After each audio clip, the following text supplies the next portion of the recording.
সকল প্রশংসা আল্লাহ তাআলার জন্যে, যিনি আমাদেরকে দ্বিতীয় পর্যায়ের এই স্বাধীনতা এবং বিজয় পরবর্তী প্রথম জুমায় যথাসময়ে উপস্থিতির তৌফিক দান করেছেন। এজন্য আল্লাহ তাআলা শুকরিয়া আদায় করি, আলহামদুলিল্লাহ। অসংখ্য অগণিত দুরূদ ও সালাম বর্ষিত হোক আকায়ে নামদার তাজদার মদিনা মুহাম্মদুর রাসূলুল্লাহ সাল্লাল্লাহু আলাইহি ওয়াসাল্লামের প্রতি, যিনি আমাদেরকে মুক্তি এবং সফলতার পথ সুস্পষ্ট করে গিয়েছেন। মুহতারাম হাজিরিন, অনেক রক্তক্ষয়, অনেক রক্তের বিনিময়ে, অনেক চোখের অশ্রু, অনেক ত্যাগ আর কুরবানির বিনিময়ে আল্লাহ রাব্বুল আলামিনের বিশেষ নেয়ামত আমাদের জন্য, যে আল্লাহ তাআলা আমাদেরকে দুঃশাসন এবং নৈরাজ্য থেকে আল্লাহ তাআলা আমাদেরকে মুক্তি দান করেছেন। শুধুমাত্র আমাদের চেষ্টা প্রচেষ্টা, আমাদের ত্যাগ আর কুরবানি এর মাধ্যমে আমরা আমাদের প্রকৃত লক্ষ্য এবং গন্তব্যে পৌঁছতে পারবো না, যতক্ষণ না আল্লাহ রাব্বুল আলামিন এর ফয়সালা না হয়, আল্লাহ রাব্বুল আলামিন আমাদেরকে সাহায্য না করেন। বিশ্বের বিভিন্ন দেশে, এমনকি আমাদের দেশেও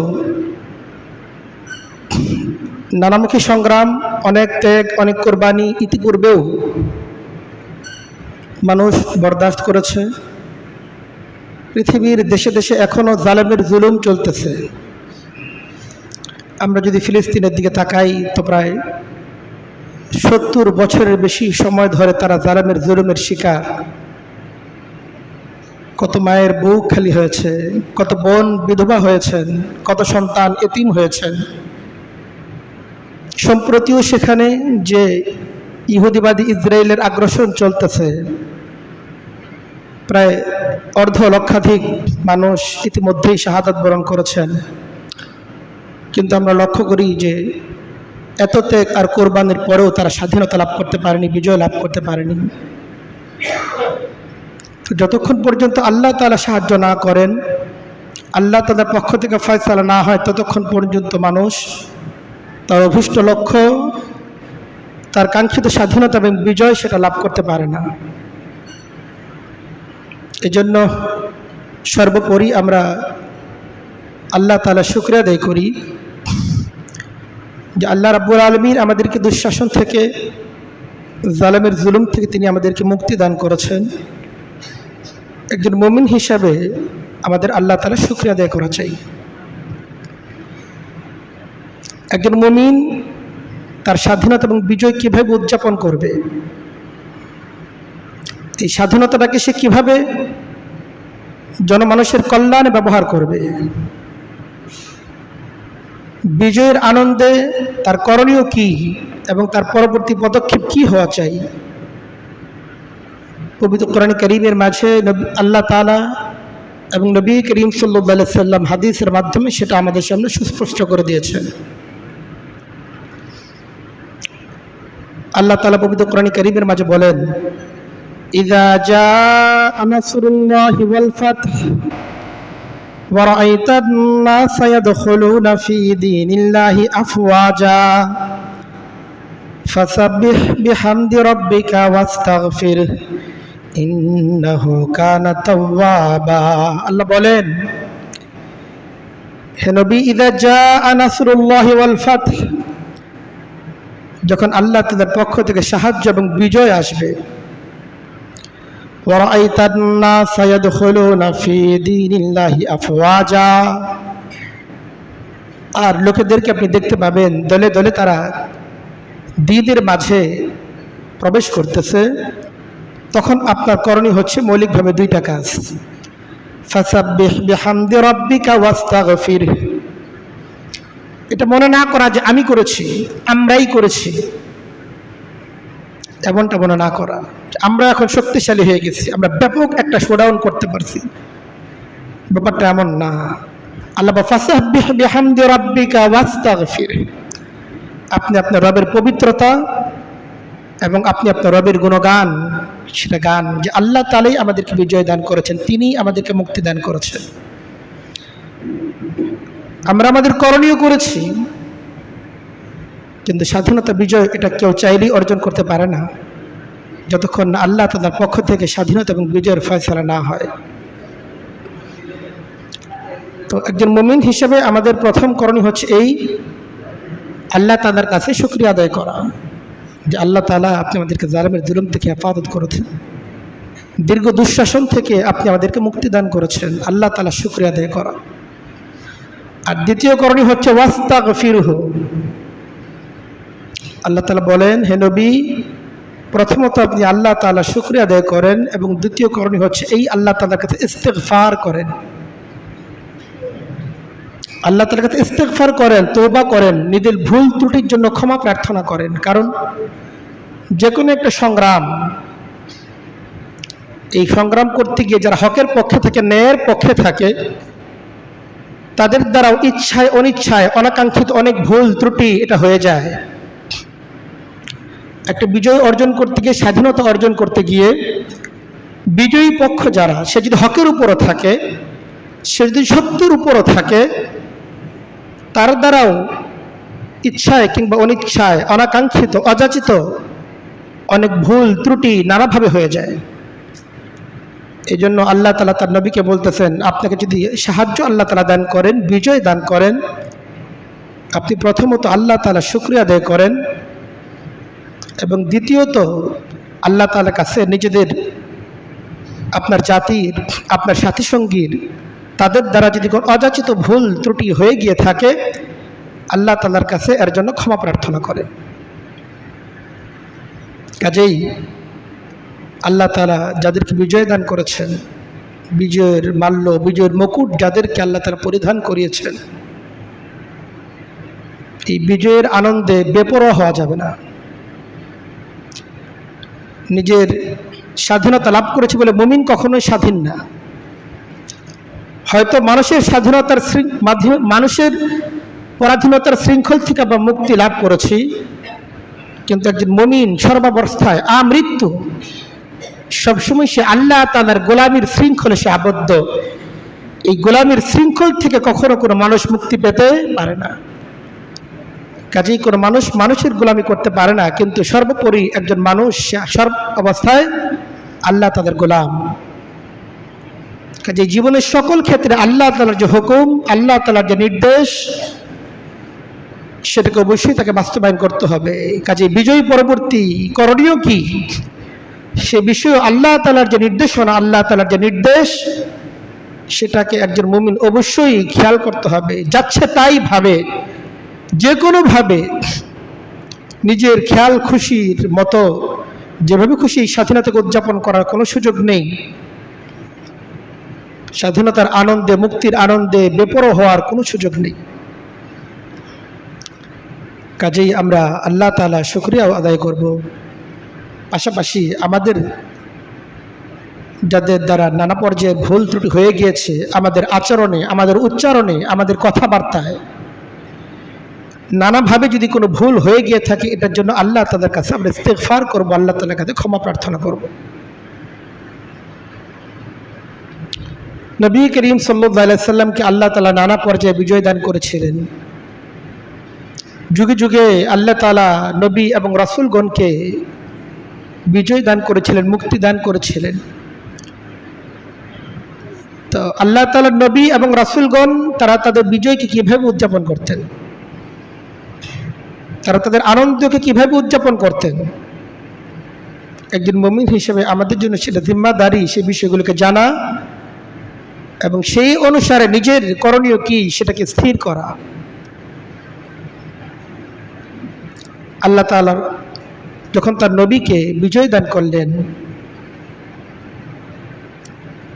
যে এলাকায় নবী করিম সাল্লাল্লাহু আলাইহি ওয়াসাল্লাম জন্ম হয়েছে, যেই নগরে নবী করিম সাল্লাল্লাহু আলাইহি ওয়াসাল্লাম জন্মগ্রহণ করেন, যেখানে তার শৈশব, তার কৈশোর, তার তারুণ্য, তার যৌবন, জীবনের দীর্ঘ সময়, জীবনের 53টি বছর নবী করিম সাল্লাল্লাহু আলাইহি ওয়াসাল্লাম যেখানে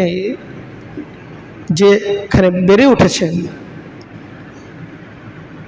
কত পবিত্রভাবে কত সুন্দরভাবে তিনি জীবনযাপন করেছেন, মানুষকে সত্যের পথে, হকের পথে, ন্যায়ের পথে আহ্বান করেছেন। এত সত্ত্বেও মক্কার জালেম কুরাইশরা নবী করিম সাল্লাল্লাহু আলাইহি সাল্লামের উপর এবং তার সাথী সঙ্গীদের উপর কি অবর্ণনীয় জুলুম আর নির্যাতন করেছিল। এত সত্ত্বেও নবী করিম সাল্লাল্লাহু আলাইহি ওয়াসাল্লাম এক পর্যায়ে যখন মক্কা ছাড়তে বাধ্য হলেন, নিরুপায় হলেন, 10 বছর পরে যখন আল্লাহ তাআলা নবী করিম সাল্লাল্লাহু আলাইহি ওয়াসাল্লামকে বিজয় দান করলেন, মক্কা বিজয়ের সময় নবী করিম সাল্লাল্লাহু আলাইহি ওয়াসাল্লাম কিভাবে এই বিজয়কে উদযাপন করলেন। হযরত উম্মে হানি রাদিয়াল্লাহু আনহা থেকে বর্ণিত, তিনি বলেন, আন উম্মি হানিন, মুসনাদ আহমদের মধ্যে হাদিসটি এসেছে, সাল্লা রাসূলুল্লাহ সাল্লাল্লাহু আলাইহি ওয়াসাল্লাম ইয়াউমাল ফাতহি 8 রাকাতিন। মক্কা বিজয়ের দিন নবী করিম সাল্লাল্লাহু আলাইহি ওয়াসাল্লাম স্বাভাবিক যে নামাজগুলো আদায় সবসময় করতেন সেগুলো তো আদায় করেছেনই। মক্কা বিজয়ের দিন নবী করিম সাল্লাল্লাহু আলাইহি ওয়াসাল্লাম আল্লাহ তাআলা শুকরিয়া বশত, আল্লাহ তাআলার এই বিজয়ের নিয়ামতের শুকরিয়ার জন্য তিনি অতিরিক্ত 8 রাকাত নামাজ তিনি আদায় করেছেন। একজন মুমিন সর্বাবস্থায় নামাজের মাধ্যমে সে আল্লাহ তাআলার কাছে যেমন মুক্তি চাইবে, সাহায্য কামনা করবে, ঠিক এমনিভাবে আল্লাহ তাআলা যখন তাকে মুক্তি দান করবেন, সাহায্য দান করবেন, এই নামাজের মাধ্যমে সে আল্লাহ তাআলার কাছে শুকরিয়া আদায় করবে। আল্লাহ তাআলা বলেন, ইয়া আইয়ুহাল্লাযীনা আমানুস্তাঈনু বিস-সাবরি ওয়াস-সালাহ। এই ঈমানদার যারা নিজেদেরকে মুমিন বলে দাবি করো, ঈমানদার বলে দাবি করো, ইস্তাঈনু বিস-সাবরি ওয়াস-সালাহ, ধৈর্য, অন্যায় বর্জন এবং অবিচলতার মাধ্যমে এবং নামাজের মাধ্যমে তোমরা আল্লাহ তাআলার কাছে সাহায্য প্রার্থনা করো। সবরের 3টা অর্থ বললাম, কারণ মানুষ সবরের শুধু একটা অর্থই জানে, শুধুমাত্র ধৈর্য ধারণ করা। সবরের 3টা অর্থই আছে, একটা হলো সত্যের উপর অবিচল থাকা, এটাও সবরের একটা অর্থ। সবরের একটা অর্থ হচ্ছে অন্যায়কে বর্জন করা, এটাও সবরের একটা অর্থ, সবর আনিল মাসিয়া। আর আরেকটি হচ্ছে এই আমরা যেটা বুঝি ধৈর্য ধারণ করা। তো ধৈর্য এবং নামাজের মাধ্যমে আল্লাহ তাআলা আমাদেরকে সাহায্য প্রার্থনা করতে বলেছেন। আবার যখন আল্লাহ তাআলা সাহায্য আসবে তখন আল্লাহ তাআলা আমাদেরকে আবার নামাজেই ফিরতে বলেছেন। নবী করিম সাল্লাল্লাহু আলাইহি ওয়াসাল্লাম এজন্যই আল্লাহ তাআলা যখন তাকে সাহায্য এবং বিজয় দান করলেন, নবী করিম সাল্লাল্লাহু আলাইহি ওয়াসাল্লাম নামাজের মাধ্যমে আল্লাহ তাআলা সেই নিয়ামতের শুকরিয়া আদায় করলেন। কিন্তু আল্লাহ তাআলা আমাদেরকে মুক্তি দান করলেন, সাহায্য দান করলেন, বিজয় দান করলেন, আমরা যদি নামাজকে ভুলে যাই, এটা কি আল্লাহ তাআলার নিয়ামতের নাশকরি হবে না? নিঃসন্দেহে এটা আল্লাহ তাআলার নিয়ামতের নাশকরি হবে। কাজে একজন মুমিন হিসাবে তো বটেই, পাশাপাশি আল্লাহ তাআলার নিয়ামতের শুকরিয়া আদায় হিসাবে আমাদেরকে নামাজের দিকেই ফিরতে হবে। সাইয়্যিদুল হযরত মুসা আলাইহিস সালাতু ওয়াস সালামকে আল্লাহ তাআলা ফেরাউনের কবল থেকে মুক্তি দান করেছিলেন। হযরত মুসা আলাইহিস সালাতু ওয়াস সালাম এই নিয়ামতের শুকরিয়া কিভাবে আদায় করেছিলেন? নবী করিম সাল্লাল্লাহু আলাইহি সাল্লাম যখন মক্কা থেকে মদিনায় হিজরত করলেন, দেখতে পেলেন মুহররমের 10 তারিখ আশুরার দিন ইহুদিরা রোজা রেখে থাকে। নবীজি জিজ্ঞেস করলেন, ব্যাপারটা কি, এই দিন তোমরা রোজা রাখো কেন? তারা তখন জানালো, হাদা ইয়াউমুন আযীম নাজ্জাল্লাহু মুসা ওয়া আসহাবাহু মিন ফিরআউন ওয়া আসহাবিহি। এটা একটা মহান দিন, এদিনে আল্লাহ তাআলা হযরত মুসা আলাইহিস সালাতু ওয়াস সালাম এবং বনী ইসরাইলকে ফেরাউন এবং তার জুলুমের সহযোগীদের থেকে আল্লাহ তাআলা মুক্তি দান করেছিলেন। এজন্য আল্লাহ তাআলা শুকরিয়া বশত হযরত মুসা আলাইহিস সালাতু ওয়াস সালাম এদিন রোজা রাখতেন। হযরত মুসা আলাইহিস সালাতু ওয়াস সালামের অনুকরণার্থে আমরাও এদিন রোজা রেখে থাকি। তখন নবী করিম সাল্লাল্লাহু আলাইহি ওয়াসাল্লাম বললেন, ফানাহনু আহাক্কু বিমুসা মিনকুম, ফানাহনু আহাক্কু বিআওলা ওয়া বিসা বিমিনকুম। তো মুক্তির আনন্দে যদি, বিজয়ের জন্য যদি রোজা রাখতে হয়, তাহলে তো আমি এর বেশি হকদার মুসা আলাইহিস সালাতু ওয়াস সালামের অনুকরণের। তো নবী করিম সাল্লাল্লাহু আলাইহি ওয়াসাল্লাম তিনিও এদিন আশুরার দিন এই মুক্তি এবং বিজয়ের জন্যই নবী করিম সাল্লাল্লাহু আলাইহি ওয়াসাল্লাম রোজা রাখতেন। একজন মুমিন হিসেবে এগুলো আমাদের জন্য আদর্শ, আমাদের জন্য অনুকরণীয়। একজন মুমিন হিসেবে স্বাধীনতা বিজয় উদযাপন করার তরিকা কি হওয়া উচিত, আর স্বাধীনতা এবং বিজয় আমরা কিভাবে উদযাপন করে থাকি, এটা আমাদের অবশ্যই বোঝা উচিত। পবিত্র কোরআনে কারীমের মাঝে আল্লাহ তাআলা যাদেরকে বিজয় দান করবেন যুগে যুগে, তাদের জিম্মাদারি কি আল্লাহ তাআলা সেই বিষয়টি সুস্পষ্টভাবে উল্লেখ করেছেন। দেখেন, যারা অমুসলিম বিধর্মী, তাদের দুনিয়ার মুক্তি এবং সফলতা কোন পথে হতে পারে সেটা ভিন্ন হইতে পারে। সকলের দুনিয়ার মুক্তি এবং সফলতার পথ এবং পদ্ধতি এক না। যারা অমুসলিম তাদের জন্য তো আল্লাহ তাআলা নিছক দুনিয়াটাকেই বরাদ্দ করেছেন, আখিরাতে তাদের কোনো অংশ নাই। এই জন্য পবিত্র কোরআনে কারীমের মাঝে আল্লাহ তাআলা এক জায়গায় বলেন যে যদি শুধুমাত্র মুমিনরা ইমানকে ছেড়ে দিবে এই আশঙ্কা না থাকতো, তো বিধর্মী যারা আছে, যারা আল্লাহকে স্বীকার করে না, তাদের বাড়িঘরগুলো আমি স্বর্ণরূপা দিয়ে বানিয়ে দিতাম। কিন্তু এটা করলে মুমিনরা ইমানের উপর স্থির থাকতে পারবে না, এই জন্য আমি এমনটা করি না। তো আল্লাহ তাআলা অন্যান্য দেশের লোকদেরকে সফলতা কিভাবে দিবেন, মুক্তি কিভাবে দিবেন, সেটার পদ্ধতি, পথ পদ্ধতি একরকম হতে পারে, কিন্তু একটি সংখ্যাগরিষ্ঠ মুসলিম দেশের মানুষের সফলতা বা মুক্তি কোন পথে হবে সেটা আল্লাহ তাআলা পবিত্র কোরআনে কারীমের মধ্যে উল্লেখ করে দিয়েছেন। আল্লাহ তাআলা বলেন, আল্লাযীনা ইম্মাক্কান্নাহুম ফিল আরদি আকামুস সালাহ ওয়া আতুজ যাকাহ ওয়া আমারু বিল মারুফ ওয়া নাহাউ আনিল মুনকার। যাদেরকে আমি দুনিয়ার কর্তৃত্ব দান করব, বিজয় দান করব, আল্লাহ তাআলা বলেন তাদের উপর মৌলিকভাবে 4টা জিম্মাদারি আছে। যাদেরকে আমি কর্তৃত্ব এবং বিজয় দান করব, তারা যদি ঈমানদার হয়ে থাকে, মুমিন হয়ে থাকে, তাদের উপর মৌলিকভাবে জিম্মাদারি কয়টা? মৌলিকভাবে জিম্মাদারি হচ্ছে 4টা। 1 নম্বর কাজ হলো আকামুস সালাহ, তাকে নামাজ কায়েম করতেই হবে। সে যদি মুমিন হয়ে থাকে, ঈমানদার হয়ে থাকে, আর তাকে যদি আমি কর্তৃত্ব দান করি, সমাজ এবং রাষ্ট্রের জিম্মাদারি দান করি, তার প্রথম জিম্মাদারি হচ্ছে আকামুস সালাহ, তাকে নামাজ কায়েম করতেই হবে। নামাজ কায়েম করা ছাড়া কোন ইসলামী সমাজ এবং রাষ্ট্রের মুক্তি এবং সফলতা কোনোদিন কল্পনা করা যায় না। নামাজ এমন এক ইবাদত, আল্লাহ তাআলা বলেন ইন্নাস সালাতা তানহা আনিল ফাহশাই ওয়াল মুনকার। নামাজ এমন এক ইবাদত যেটা অন্যায় এবং অশ্লীল কাজ থেকে বাধা প্রদান করে। কাজে আমরা যদি সুশাসন প্রতিষ্ঠা করতে চাই, সমাজ থেকে অন্যায়, অবিচার, অশ্লীলতা মুক্ত সমাজ যদি আমরা করতে চাই, তাহলে অবশ্যই আমাদেরকে নামাজের ব্যাপারে যত্নবান হতে হবে। যত বড় বিজয় আসুক, যত স্বাধীনতাই আপনি লাভ করেন না কেন, যতক্ষণ পর্যন্ত মুসলিম সমাজে নামাজ প্রতিষ্ঠিত না হবে, জুমার দিন মসজিদ ভরে যায়, ফজরের নামাজে 2 কাতার মুসল্লি হয় না, এই যে অবস্থা, এটার পরিবর্তন যতদিন পর্যন্ত না হবে, ততদিন পর্যন্ত কোন মুসলিম দেশ, মুসলিম সমাজের সমস্যা সমাধান কশিনকাল হবে। আপনি যাকেই ক্ষমতায় বসান না কেন, যেই ক্ষমতায় আসুক না কেন, একটি মুসলিম দেশের নাগরিকরা যদি নামাজের ব্যাপারে যত্নবান না হয়, ফরজ নামাজের ব্যাপারে তারা যদি গাফেল হয়, ব্যক্তির যতই পরিবর্তন না হোক না কেন, পুলিশের যতই পরিবর্তন হোক না কেন, নামাজের ব্যাপারে গাফলত এটার যদি পরিবর্তন না হয়, মুসলিম সমাজের সফলতা কোনোদিন কল্পনা করা যায় না। মানুষ তো একজন আরেকজনের উপর জুলুম করে, কিন্তু আপনি যদি নামাজ আদায় না করেন, আপনি তো নিজের উপর জুলুম করলেন। আল্লাহ বলেন ওয়ামা যালামুনা, যারা আমার হুকুম মানে না, আমার নির্দেশকে যারা লঙ্ঘন করে, ওয়ামা যালামুনা, তারা আমার উপর জুলুম করে নাই, সে তো অন্যের উপর জুলুম করে নাই, ওয়ালাকিন কানু আনফুসাহুম ইয়াযলিমুন, সে তো নিজের নফসের উপর জুলুম করছে। তার চেয়ে বোকা আর কে হইতে পারে? যে ব্যক্তি নিজের উপর জুলুম করে, অন্যের উপর যে জুলুম করে, দুনিয়াতে কোনো না কোনো ভাবে সে পার পেয়ে যেতেও পারে। সকল জুলুমের বদলে আল্লাহ তাআলা দুনিয়াতেই নিয়ে নেন, ব্যাপারটা এমন না, আখিরাতেও অনেক কিছু বরাদ্দ রাখে।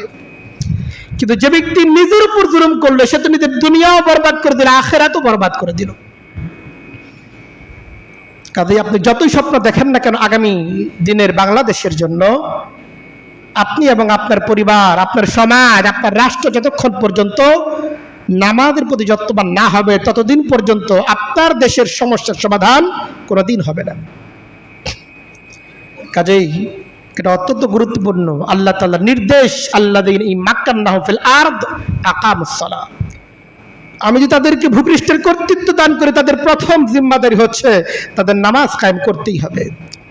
আর দ্বিতীয় হচ্ছে ওয়াআতুজ যাকাত, যাকাতকে সমাজের মধ্যে প্রতিষ্ঠিত করতেই হবে। এটা ঐচ্ছিক কোনো ব্যাপার না যে কেউ ইচ্ছা করলে দিবে, কেউ ইচ্ছা দিবে না, এটা ব্যক্তিগত ব্যাপার। যাকাত আদায় এটা কোনোভাবে ব্যক্তিগত ব্যাপার না, এটা রাষ্ট্রের জিম্মাদারি। রাষ্ট্রের প্রত্যেকটা নাগরিক তার যাকাত সঠিকভাবে অবশ্যই আদায় করতেই হবে। রাষ্ট্র এটাকে অবশ্যই খেয়াল করতে হবে। আমরা যদি বৈষম্যমুক্ত রাষ্ট্র এবং সমাজ গড়তে চাই, রাষ্ট্র থেকে আমরা যদি আমাদের দারিদ্রতাকে দূর করতে চাই, ইসলামের যে যাকাতের ব্যবস্থা এটাকে প্রবর্তন করা ছাড়া, এটাকে বাস্তবায়ন করা ছাড়া বৈষম্যমুক্ত সমাজ এবং রাষ্ট্র কায়েম করা এটা সুদূর পরাহত। কাজেই একটি মুসলিম রাষ্ট্রের কর্তৃত্ব আল্লাহ তাআলা যাদেরকে দান করেন, দুঃখজনক হচ্ছে এই যারাই কর্তৃত্বে আসেন, দায়িত্বে আসেন, সবাই ভুলে যান, অতীত ভুলে যান, ইসলামের শিক্ষাটাকে ভুলে যান। 90% মুসলমানের দেশের কর্তৃত্ব যে লাভ করেছেন এই শিক্ষাটাকে ভুলে যান। অতীতেও যারা ছিলেন তারাও কখনো মনে করেননি।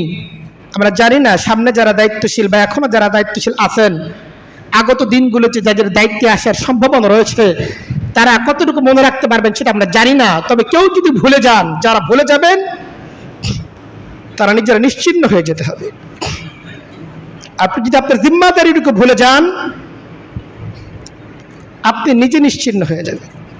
কাজে অতীত থেকে শিক্ষা নিতে হবে।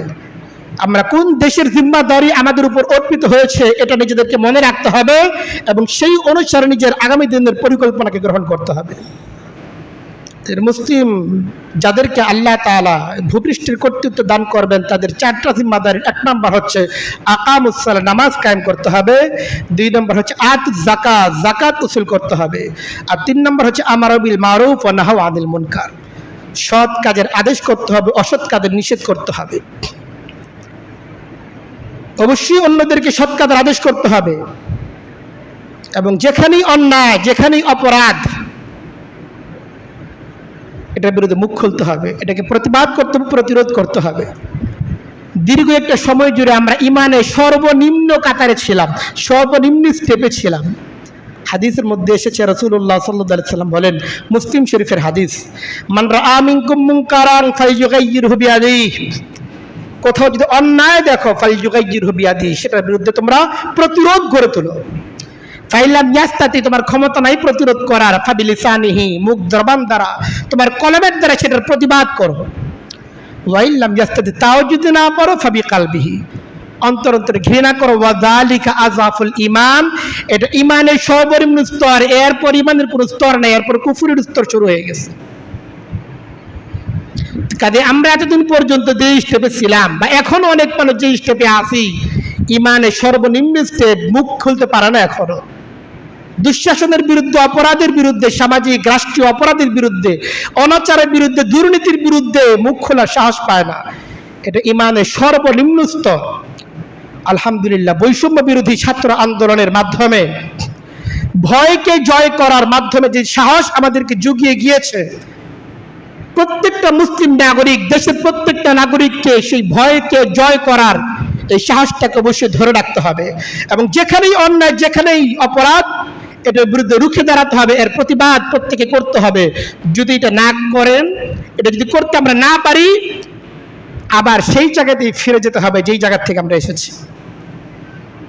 আগামী দিনে যারা ক্ষমতায় আসার স্বপ্নে বুভীর হয়ে আছেন, আপনি যদি তাদেরকে বিনা চ্যালেঞ্জে ছেড়ে দেন, তাদেরকেও সেই একই রকম লুটপাট, দুঃশাসনের সুযোগ তৈরি করে দেন, তাদের অন্যায় অপরাধের বিরুদ্ধে রুখে দাঁড়াতে না পারেন, প্রতিবাদ করতে না পারেন, তাহলে আগেও যেমন জালেমের জুলুম থেকে আমরা মুক্তি পেতে যে দীর্ঘ সময় অপেক্ষা করতে হয়েছে, আগামী দিনেও আবার সেই জালেমের জুলুমের মধ্যেই আমাদেরকে ফিরে যেতে হবে। আমাদের বাংলাদেশের মানুষের বড় একটা সমস্যা, কেউ কোনো না কোনো দলের সাপোর্টার। আপনি যে কথাই বলেন না কেন, কেউ কোনো না কোনো দিকে সেটাকে নিবে এবং সেটাকে সে নিদেব গ্রহণ করবে। যে কোনো মূল্যে আপনাকে অন্যায় থেকে বেরিয়ে আসতে হবে। যেই দল করেন না কেন, অন্যায় যেই করুক না কেন, সে পরাজিত শক্তি হোক, বিজয়ী শক্তি হোক, যেই অপরাধ করুক না কেন সেই অপরাধের ব্যাপারে আপনাদেরকে সোচ্চার হতে হবে, সামাজিকভাবে সোচ্চার হতে হবে, রাষ্ট্রীয়ভাবে সোচ্চার হতে হবে, নিজের ব্যক্তিগতভাবেও সেটার বিরুদ্ধে প্রতিবাদ গড়ে তুলতে হবে। সমাজের মধ্যে দীর্ঘদিন পর্যন্ত প্রত্যেকটা ধাপে ধাপে যে ঘুষের সম্মুখীন হতে হয়েছে, রাষ্ট্রের বিভিন্ন পর্যায়ে যে চাঁদাবাদের সম্মুখীন হতে হয়েছে, এমপি সাহেবের চাঁদা লাগে, মেয়র সাহেবের চাঁদা লাগে, কমিশনার, চেয়ারম্যান, পদে পদে এই জনগণ চাঁদা দিয়ে আপনারা অভ্যস্ত হয়েছেন, মুখ খোলা সাহস পান নাই। এখন মুখ খোলার সময় হয়েছে, আর সহ্য করার সুযোগ নাই। যদি মুখ খুলতে না পারেন, সাহসের সাথে সেটাকে প্রতিবাদ করতে না পারেন, প্রতিরোধ গড়ে তুলতে না পারেন, আগেও যেমন চাঁদাবাদী হয়েছে আপনার চোখের পানি শুধু ঝাড়তে হয়েছে, আগামীতেও আপনাকে সেই একই পথে ফিরে যেতে হবে। কাজে আসেন আমরা সাহসী হওয়ার চেষ্টা করি, অন্যায়ের বিরুদ্ধে গর্জে ওঠার চেষ্টা করি। যারাই চাঁদা চাবে সামাজিকভাবে সেটার বিরুদ্ধে আন্দোলন গড়ে তুলতে হবে। 1 টাকা কোনো জায়গায় কেউ চাঁদার জন্য চাইতে পারবে না। কাঁধে কাঁধ মিলিয়ে সমাজের সর্বস্তরের মানুষ এই কমিশনার, চেয়ারম্যান, এমপি, মেয়রদের চাঁদার বিরুদ্ধে রুখে দাঁড়াতে হবে। এর কি কাউকেও ছাড় দেওয়া যাবে না। অবশ্যই আমাদেরকে খেয়াল করতে হবে, সরকারি প্রশাসনের কোন স্তরে কোনো ফাইল 1 টাকা ঘুষের জন্য আটকে রাখা যাবে না। সামাজিকভাবে এর বিরুদ্ধে আন্দোলন গড়ে তুলতে হবে, কেউ যেন কোনো সাহস না পায়। এখনো যদি আমরা এই নীরবতা অবলম্বন করি, এটার বিরুদ্ধে সাহস নিজেদেরকে জোগাতে না পারি, আমাদেরকে আবার সেই ভুল পথে ফিরে যেতে হবে। কাজেই আমাদের খেয়াল করতে হবে, দীর্ঘ একটা সময় ব্যাপী শিক্ষা ব্যবস্থার 12টা বাজিয়ে ফেলা হয়েছে, শিক্ষা ব্যবস্থাকে ধ্বংস করে ফেলা হয়েছে। শিক্ষা ব্যবস্থাকে ধ্বংস করার মাধ্যমে এই তরুণ এবং কিশোর গ্যাংয়ের সহায়ক পরিবেশ তৈরি করা হয়েছে। আজকে ছোট ছোট ছেলেরা যেভাবে লুটপাট করতেছে, তরুণ কিশোর বয়সী যারা কিচ্ছু বুঝে না, এরা এখন অস্ত্র হাতে সমাজের মধ্যে ঘুরে বেড়াচ্ছে, যেখানে সেখানে ধ্বংসযজ্ঞ চালাচ্ছে, লুটপাট করতেছে। এই সহায়ক পরিবেশ কারা তৈরি করেছে? দীর্ঘ সময় ব্যাপী পড়াশোনা বিমুখ করে এদেরকে এই সমস্ত ধ্বংসযজ্ঞ চালানোর শিক্ষাটাই দেওয়া হয়েছে। পড়াশোনার সাথে এদের কোনো সম্পর্ক নাই, গঠনমূলক কাজের সাথে এদের কোনো সম্পর্ক নাই। 100 টাকার জন্য আজকে এই দলে, কালকে ওই দলে, আজকে এর মিছিলে, কালকে এর মিছিলে সমাজের সমাজপতি, রাষ্ট্রের যারা বিভিন্ন স্তরে দায়িত্ব পালন করে, এরা এদেরকে ব্যবহার করেছে। এই সমস্ত কিশোর গ্যাং, তরুণ গ্যাং, এদের বিরুদ্ধে রুখে দাঁড়াতে হবে। আমাদের উপজেলা পরিষদের ভিতর আমরা দেখি রাত্রে 12টা, 1টা, 2টা পর্যন্ত এক শ্রেণীর কিশোর এবং তরুণরা নেশা করে, এখানে বসে বসে জুয়া খেলে, তাদের বিরুদ্ধে কেউ কথা বলতে সাহস পায় না। এদের বিরুদ্ধে অবশ্যই রুখে দাঁড়াতে হবে। এই জাতীয় অন্যায় অবিচার, মাদকের বিরুদ্ধে, সন্ত্রাসের বিরুদ্ধে, চাঁদাবাজের বিরুদ্ধে এই তরুণ কিশোর গ্যাং 10টা 5টা পোলাপান মিলে একসাথে চলতেছে, হুন্ডায় চলতেছে, গাড়ির হুইসেল জুড়ে বাজিয়ে হুন্ডায় চলতেছে, জনমনে আতঙ্ক তৈরি করতেছে। এগুলোর বিরুদ্ধে অবশ্যই আপনাদেরকে সোচ্চার হতে হবে। সোচ্চার যদি আমরা হতে না পারি, আমাদের পরিণতি সে আগের মতোই রয়ে যাবে। কাজে আমি সকলকে আহ্বান করব যে আপনারা আপনাদের সামাজিক এবং রাষ্ট্রীয় এলাকা ভিত্তিক যে সমস্ত অন্যায় অপরাধগুলো আমরা দেখতে পাই, সামাজিকভাবে এর বিরুদ্ধে আমরা রুখে দাঁড়াই। কে কোন দল বিষয় এমন না, অন্যায় যেই করুক না কেন, অন্যায়ের বিরুদ্ধে আমাদেরকে অবশ্যই প্রতিবাদ করতে হবে, প্রতিরোধ গড়ে তুলতে হবে। এবং কিশোর এবং তরুণ গ্যাং যেগুলো আছে, এই গ্যাংগুলো ভেঙে দিতে হবে। এরা কারা? এরা এই যে যেদিন সরকারের পতন হলো, ওই দিন এই উপজেলার ভিতরে এসে যে পরিমাণ লুটপাট এবং ভাঙচুর চালানো হয়েছে, এরা কারা? এরা এই সমাজের লোক, আপনাদেরই কারো ভাই, আপনাদের কারো ভাতিজা। আশপাশে খোঁজ নিলে এখনো দেখা যায় উপজেলা পরিষদের বিভিন্ন রকম এই মনিটর, এরপরে স্বাস্থ্য অফিসের এই ফ্রিজ, এগুলো লুটপাট করা হয়েছে। এরা কারা করেছে আমরা জানি না? জানেন, কিন্তু এই সমস্ত অন্যায়কারীদের বিরুদ্ধে মুখ খোলার সাহস আপনার নাই। অন্যায়ের বিরুদ্ধে মুখ যদি খুলতে না পারেন, যাদের ঘরে আছে আপনারা সবাই জানেন, মুখ খোলার সাহস পান না, আগামী দিনে আপনাকে একই রকম পরিণতি ভোগ করতে হবে, জালেমের জুলমের দিকেই ফিরে যেতে হবে। কাজেদের মুখ খোলার চেষ্টা করেন।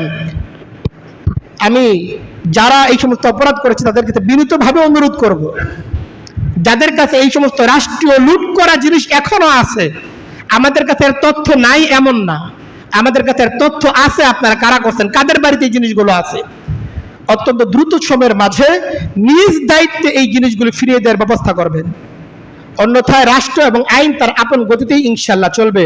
আমরা সেই পথ ইনশাল্লাহ আমি করবো এমন না, আপনাদের প্রত্যেককে দায়িত্ব নিতে হবে এই পথ উন্মুক্ত করার জন্য।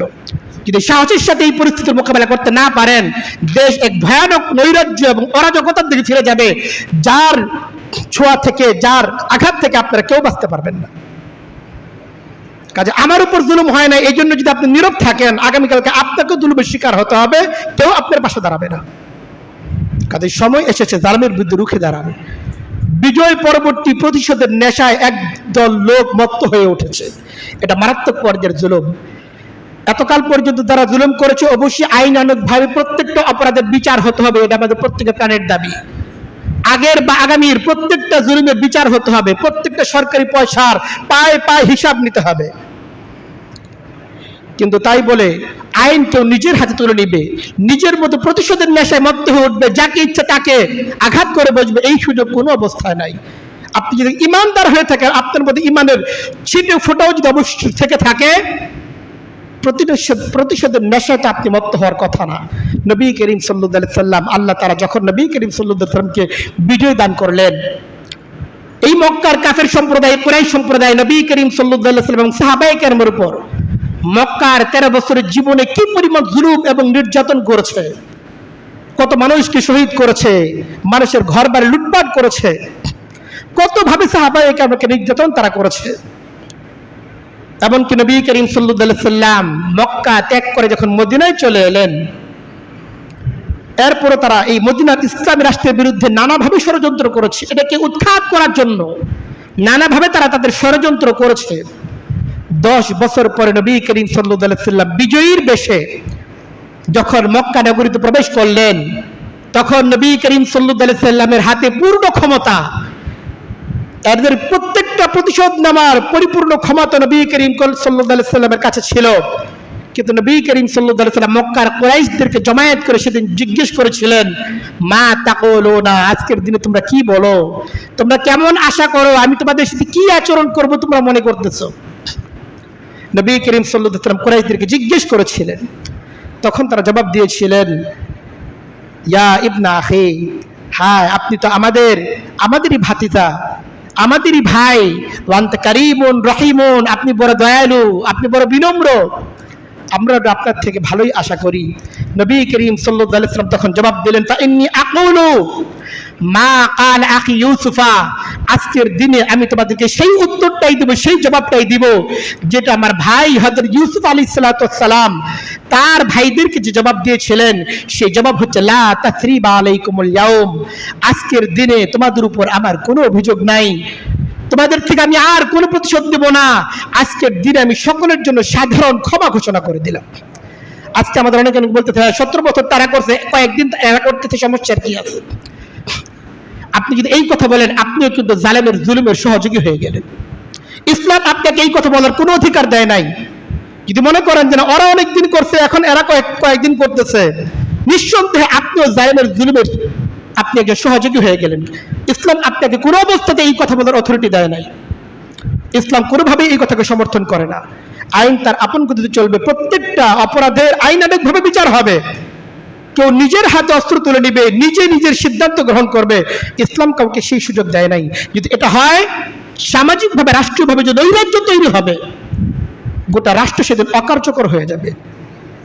কাজেই আমাদের নৈতিক দায়িত্ব, ইমানি দায়িত্ব এইটা যে যারাই ভুল করেছে, দীর্ঘ সময় ধরে যারা ভুল ভ্রান্তি করেছে, তাদেরকে তওবার সুযোগ দেওয়া, ভুল থেকে ফিরে আসার সুযোগ দেওয়া।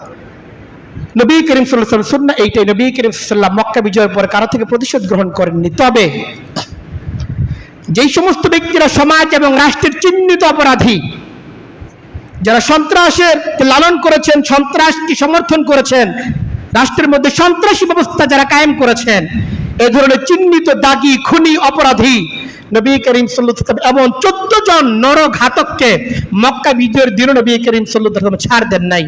বরং নবী করিম সাল্লাল্লাহু আলাইহি ওয়াসাল্লাম সকলকে যদিও সাধারণ ক্ষমার ঘোষণা করেছেন, কিন্তু 14 জন চিহ্নিত অপরাধী, সমাজ এবং রাষ্ট্রের জন্য যারা গুরুতরভাবে ভয়ানক ষড়যন্ত্রে লিপ্ত ছিল, নবী করিম সাল্লাল্লাহু আলাইহি ওয়াসাল্লাম সেই জন্য তাদেরকে কিন্তু ক্ষমা করেন নাই।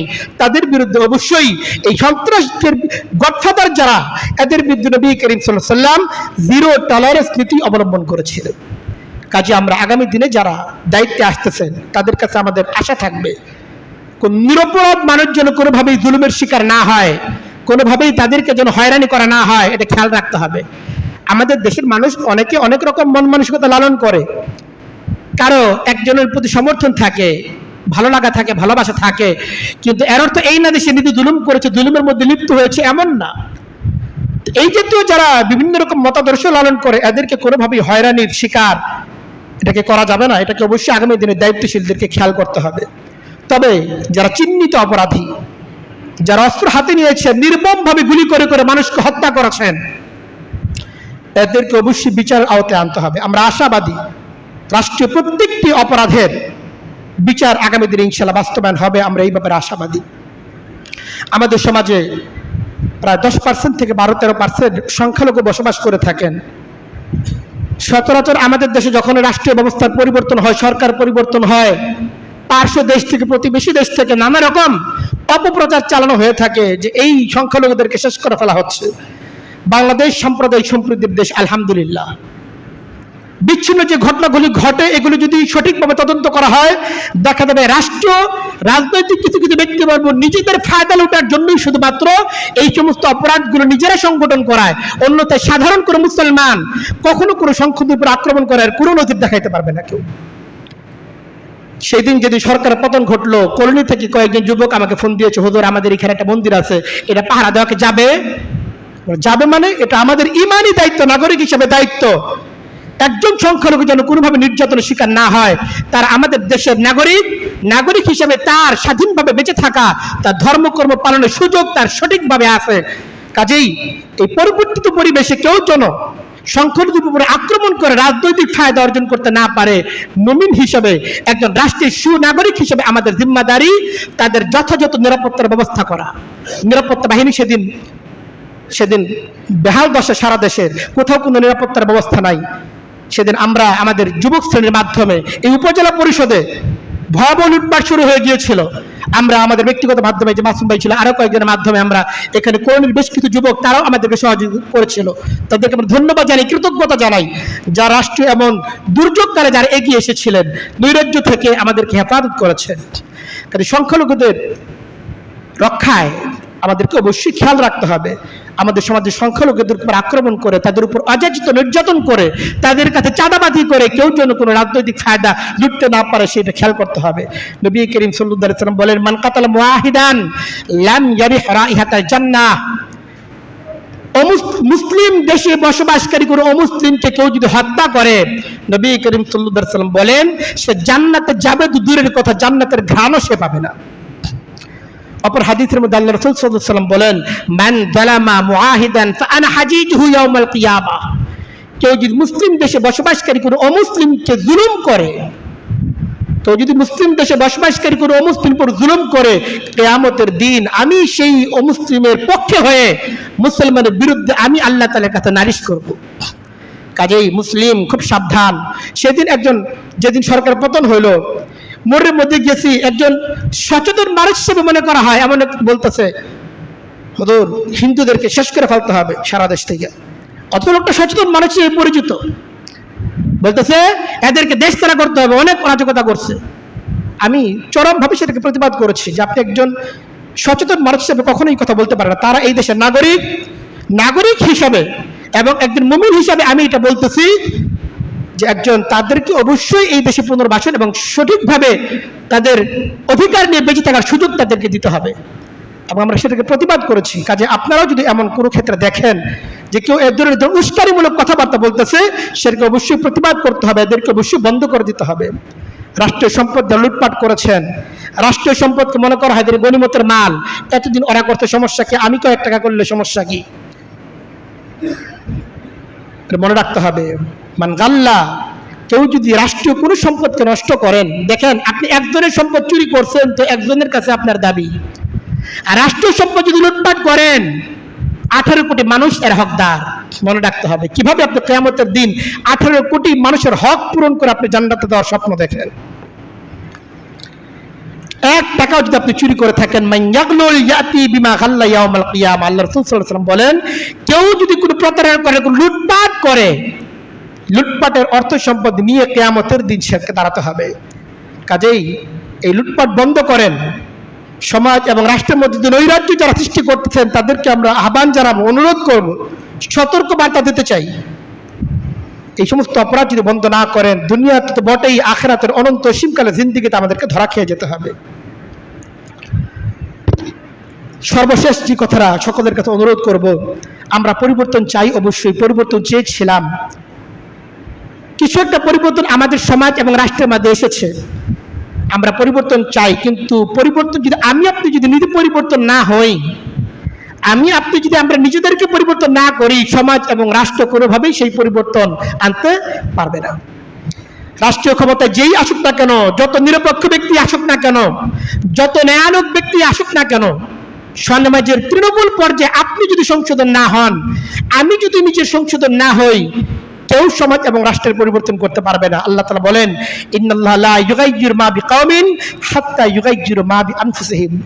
যতক্ষণ পর্যন্ত কোনো মানুষ নিজেদের পরিবর্তনের জন্য নিজেরা অগ্রসর না হয়, আল্লাহ তাআলা পরিবর্তন তাদের উপর চাপিয়ে দেন না। আল্লাহ তাআলা পরিবর্তন করে দিবেন অবস্থার ব্যাপারটা এমন না। আপনাকে সিদ্ধান্ত নিতে হবে, এই পরিবর্তিত দেশে প্রত্যেকটা আইন আমি মেনে চলবো। আমাদের প্রত্যেককে শপথ গ্রহণ করতে হবে, যখন রাস্তায় চলবো, রাস্তার সমস্ত নিয়ম কানুন আমি মেনে চলবো। সরকারি অফিস আদালতে যাব, আইন আমি মেনে চলবো, তখন আমি অন্যকে জবাবদিহিতা করতে পারবো যে এই আপনি এই নিয়ম মানছেন না কেন। কিন্তু নিয়মটা আমরা নিজেরাই মানতে রাজি না। আমাদের রাষ্ট্রের টপ টু বটন সব দুর্নীতিগ্রস্ত হয়ে গেছি কেন? আমি নিজেকে পরিবর্তন করতে পারতেছি না। আমি পরিবর্তন হয়ে গেলে সমাজ পরিবর্তন হবে, সমাজ যদি পরিবর্তন হয়, ইনশাআল্লাহ রাষ্ট্রের পরিবর্তন হবে। যারা আমাদের দেশের দায়িত্বে এসেছেন, তাদের কাছে আমাদের সর্বশেষ অনুরোধ এবং আহ্বান থাকবে, 90% মুসলমানের দেশের দায়িত্বে আল্লাহ তাআলা আপনাকে এনেছেন, কাজেই রাষ্ট্রীয় ব্যবস্থা সেভাবেই ঢেলে সাজাতে হবে যেটা 90% মুসলমানদের আকীদা এবং বিশ্বাসের অনুকূল হয়। 90% মুসলমানদের আকীদা বিশ্বাসকে মাইনাস করে, 90% মুসলমানের আকীদা বিশ্বাসকে চ্যালেঞ্জ করে, এর সাথে সাংঘর্ষিক কোনো নীতি বাংলাদেশে কোনোভাবেই বাস্তবায়ন করতে দেওয়া যাবে না। এটা প্রত্যেকটা মুসলমান এরকে প্রতিবাদ করতে, প্রতিরোধ করতে হবে।